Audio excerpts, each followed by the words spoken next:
नमस्कार साथियों, हंस वाहिनी जीके क्लासेज में आप सभी लोगों का हार्दिक स्वागत। मैं रणवीर सिंह राठौड़। और आप सब लोग कैसे हो साथियों? काफ़ी दिनों के बाद हम लोग आमने सामने रूबरू हो रहे हैं। तो आप सभी लोग, मुझे ऐसी आशा है कि आप सब लोग अपने अपने घरों में बड़े ही अपने परिवार के साथ आनंद से हो और सब लोग कोरोना जैसी गंभीर महामारी के प्रोटोकॉल का जो गाइड सरकार के द्वारा गाइडलाइन जारी की गई है उसका आप पालन कर रहे होंगे, क्योंकि अभी समय की मांग है। घर में रहिए और सुरक्षित रहिए और मास्क, जब घर से बाहर निकले तो मास्क बहुत ज़्यादा जरूरी है। ठीक है, तो देखिए सबसे इम्पोर्टेंट बात अपन अपने आरंभिक कक्षा में ये कर लेते हैं कि जैसे पिछले सेशन की अगर अपन बात करें, ठीक जनवरी में जब हम लोगों ने ऑनलाइन जो क्लासें बंद की थी और ऑफलाइन शुरू की थी, तो उसी के तहत वापस हम ऑनलाइन क्लासेज लॉकडाउन के तहत शुरू कर रहे हैं। तो मैं आशा करूंगा कि सभी लोग अपने जैसे पहले की भांति जिस प्रकार आपने स्नेह और प्रेम लगातार दिया उसी प्रकार आप देते रहेंगे और अपने अन्य सभी साथियों को भी आप सूचित कर दीजिएगा ताकि वो भी सुचारू रूप से इन कक्षाओं का आनंद ले सके। और उसी सिलेबस के अकॉर्डिंग जैसे पिछले वर्ष हमने जहाँ छोड़ा था, एक तरीके से इसी वर्ष जनवरी के आरंभ में है ना हमने छोड़ा था, तो वहीं से यानी तकरीबन 4 महीने के बाद आपकी वही क्लास जो पीछे वाले सिलेबस की शुरू हो रही है। और एक टॉपिक चल रहा था हमारा राजस्थानी भाषा और बोलियां, वो पूरा कर चुके थे। उसके बाद हम राजस्थानी साहित्य की कुछ आरंभिक बातें है ना शैलियों से संबंधित चर्चा की थी। तो अब आपकी अगली क्लास, इस क्लास से हम जुड़ते हैं और लेते हैं आनंद मित्रों राजस्थानी साहित्य का। तो आप भी सभी लोग हो जाइए तैयार और बेहतरीन तरीके से एक अच्छा सा नोट्स बना लीजिए और पूर्ववत यानी पहले जो बातें हमने पढ़ी हैं उन बातों को साथ साथ में कवर करते हुए पढ़ेंगे। तो आ जाइए मित्रों, करते हैं शुरू। सबसे पहले आज का बिंदु क्या है अपना, देखिए बिंदु है राजस्थानी साहित्य लेखन की विधाएं। देखिए राजस्थानी साहित्य लेखन की विधाएं की यहाँ पर चर्चा हो रही है। विधाएं और प्रवृत्तियां, साथ साथ में प्रवृत्तियों का एक नाम आता है, वो है साहित्यिक रूप। मतलब राजस्थानी जो साहित्य है किन किन रूपों में पाया जाता है। जैसे मान लो हर एक चीज के रूप होते हैं, अलग अलग अंग होते हैं, तो उसी प्रकार यहाँ देखते हैं राजस्थानी साहित्य में क्या क्या अलग अलग चीजें हैं। जैसे हम लोग हिंदी पढ़ते हैं तो वहां पर है ना नाटक, एकांकी, संस्मरण, यात्रा वृत्तांत, रिपोर्ट इत्यादि इत्यादि चीजें हम लोग लगातार वहां पर पढ़ते हैं, उपन्यास इत्यादि। ठीक है, तो इसी प्रकार यहाँ पर भी यानी राजस्थानी साहित्य अलग अलग किस रूपों में बांटा हुआ है उनकी चर्चा आरंभिक तौर पर करते हैं। आजकल परीक्षाओं में इस प्रकार सीधा प्रश्न आ जाता है कि ख्यात क्या है। तो राजस्थानी साहित्य की एक यानी अपन कह सकते हैं प्रवृत्ति है, साहित्य की क्या एक विधा है और साहित्य का हम स्वरूप भी कह सकते हैं। तो लीजिए आ जाते हैं। सबसे पहले 1 नंबर पॉइंट आपका ये रहेगा ख्यात। देखिए ख्यात की बात क्या होती है। देखिए इतिहासकार यानी अपन इतिहास परक ग्रंथ। देखिए सबसे पहले अपन ख्यात की बात कर रहे हैं तो इतिहास परक ग्रंथ, ख्यात क्या होता है, इतिहास परक ग्रंथ होता है। और मान मर्यादा, देखिए इसके अंदर क्या होता है आगे और देख लीजिए, मान मर्यादा एवं वंशावली का उल्लेख। यहाँ पर यानी कि किसी अपन कह सकते हैं मान मर्यादा वह वंशावली का उल्लेख होता है, किसमें, ख्यात में होता है। एक चीज देखिए यहाँ में लिखा है दो का मतलब यहाँ पर है कि ख्यात कितने प्रकार की होती है, 2 प्रकार की। एक तो होती है संलग्न ख्यात और दूसरी जो ख्यात होती है वो है बात संग्रह। एक वात आता है और ये है बात संग्रह, ध्यान से सुनना भी, एक तो बात है एक वात है, तो ये है बात संग्रह। तो कितने प्रकार की ख्यात होगी, 2।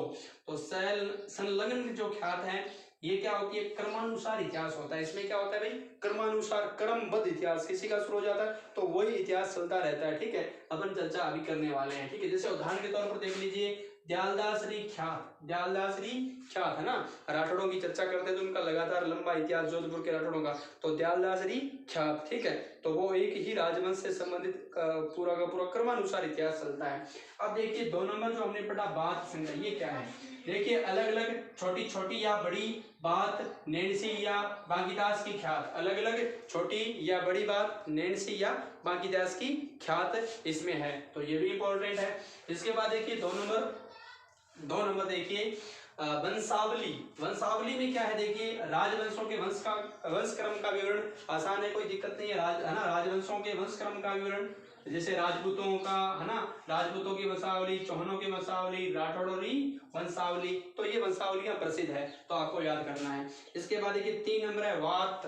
क्या है, वात। अभी मैंने बात की चर्चा की जो कि ख्यात का भेद है, ये है वात, है ना, वात जैसे हवा भी होता है वात कर। लेकिन यहाँ देखिए कथा या कहानी, वात का अर्थ क्या है, कथा या कहानी है। बात का अर्थ क्या, कथा या कहानी है। पौराणिक, ऐतिहासिक, देखो पुराणों के अनुसार कोई पौराणिक कहानी हो सकती है, ऐतिहासिक हो सकती है, प्रेमपरक हो सकती है, काल्पनिक कथानकों पर भी आधारित हो सकती है। कल्पना कर ली कि वो चीज थी और उस आधार पर एक लंबी चौड़ी कहानी बनाई जा सकती है। ठीक है, तो थोड़ा सा देख लेना, ये वंशावली की बात के बाद हमने वाद पढ़ा, और वाद कथा या कहानी पौराणिक, ऐतिहासिक, प्रेमपरक और काल्पनिक कथानकों पर आधारित होती है। इसके बाद अगला रूप साहित्य का है प्रकाश। कुछ प्रकाश भी यहाँ पर क्या है प्रसिद्ध है, तो थोड़ा सा देख लीजिए एक बार वापिस। ये देखिए साहित्य, यहाँ पर अपन लिख रहे थे काल्पनिक कथानकों पर आधारित, ये क्या होता है, साहित्यवाद की थोड़ी बात पेंडिंग। तो राणा प्रताप, अचलदास खिंची, है ना, अचलदास खिंची और राव मालदेवरी वाद, ये वाद प्रचलित है। ठीक है, किसकी बात, राणा प्रताप री वाद, अचलदास खिंची री वाद और राव मालदेवरी वाद प्रचलित है। आप जानते हो इन सभी शूरवीरों को। अब देखिए 4 नंबर प्रकाश।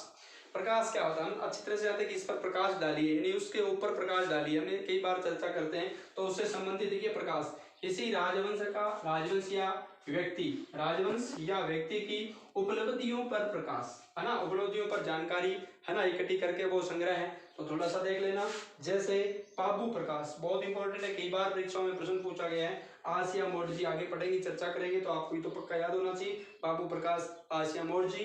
कहरी प्रकाश, बहुत अच्छा प्रश्न है ये भी, कहरी प्रकाश। बख्तावर, इसके राइटर कौन है, बख्तावर। और फिर बच के आपके सूरज प्रकाश, जो कि कौन है, कर्णिदान। सूरज प्रकाश किसकी रचना है, कर्णिदान की। तो ये कुछ प्रकाश भी क्या है, प्रचलित है। साहित्य का रूप है प्रकाश। प्रश्न आ सकता है कि प्रकाश क्या है ना, प्रकाश क्या है, तो हम लोगों से ऐसे पूछा जा सकता है कि कोई आभूषण है, या कोई खेल है, या कोई, है ना, खेती संबंधित औजार है, या फिर कोई, है ना, साहित्य का रूप है, कैसे भी कर सकते हो। वचनिका, देखिए गद्य पद्य का मिश्रण, ध्यान से सुनना भाई, वचनिका क्या है, गद्य पद्य का मिश्रण है। आपने पढ़ा होगा हिंदी में कि गद्य पद्य के मिश्रण को हिंदी में क्या कहते हैं, चंपू काव्य। तो ये सरल सी बात है, गद्य पद्य का मिश्रण हिंदी, है ना, हिंदी यहाँ पर है, चंपू काव्य है। ये क्या है, चंपू काव्य, गद्य और पद्य का मिश्रण है। तुकांत होता है, ये क्या होता है भाई, तुकांत। तुकांत का मतलब क्या होता है, अंत में तुक, जैसे बुंदेलो हर बोलों के हम, बुंदेलो हर बोलों के मुख से हमने सुनी कहानी थी, नी थी, है ना, खूब लड़ी मर्दानी थी वो, झांसी वाली रानी थी। तो नी थी और नी थी, मतलब अंत में तुक मिल रहा है, साधारण सी बात है। अब देखिए इसमें क्या, अचलदास खिंचीरी वचनी का बहुत प्रचलित है। ठीक है, आप जानते होंगे, इसके राइटर याद कर लेना, शिवदास गार्डन। सीधा प्रश्न आता है, अचलदास खिंचीरी वचनी का के लेखक कौन है, तो शिवदास गार्डन है। कुछ देख लीजिए, राठौड़ रतन सिंह व महेश दासोदरी वचनी का, ये भी प्रचलित है ना, राठौड़ रतन सिंह व महेश दासोदरी वचनी का। इसके बाद देखिए मत्स्या, ये क्या है, मत्स्या, देखिए मत्स्या, एक तो है मत्स्या, बाकौनी बात है यहाँ पर मत्स्या। मत्स्या का मतलब है, वास्तव में नाम से ही पता चल रहा है कि देखिए शोक काव्य है, ये क्या है, शोक काव्य। शोक क्या है, काव्य, कविता के रूप है, लेकिन शोक के समय है। और वो भी क्या है, व्यक्ति एवं राजा की मृत्यु पर, किसकी मृत्यु पर, या तो व्यक्ति या राजा। देखिए राजा भी व्यक्ति होता है, लेकिन राजा विशेष है। तो व्यक्ति व राजा की मृत्यु पर उनके गुणों का वर्णन, है ना, कोई भी व्यक्ति जब इस धरती से चला जाता है, यहाँ शरीर से बहुत सारे, है ना, एक तरीके से सब कुछ होता है, आप सब जानते होंगे। लेकिन जब व्यक्ति इस संसार से विदा हो जाता है, तो उसके बाद उसके गुणों को, है ना, एक तरीके से देखा जाता है। तो शोक, मृत्यु पर उनके गुणों का वर्णन करना कि वो ऐसा था, वो ऐसा था, उसने ऐसा ऐसा काम किया।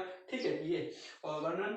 राणे जगपतरा, देखिए एक वर्णन आगे दिया गया, राणी जगपतरा मर्स्या प्रसिद्ध है, राणी जगपतरा मर्स्या प्रसिद्ध है। इसके बाद देखिए विगत, देखिए विगत से क्या समझोगे आप लोग, विगत इतिहास परक ग्रंथ है। विगत यानी ऐसी घटनाएं जो, है ना, पीछे चली गई है,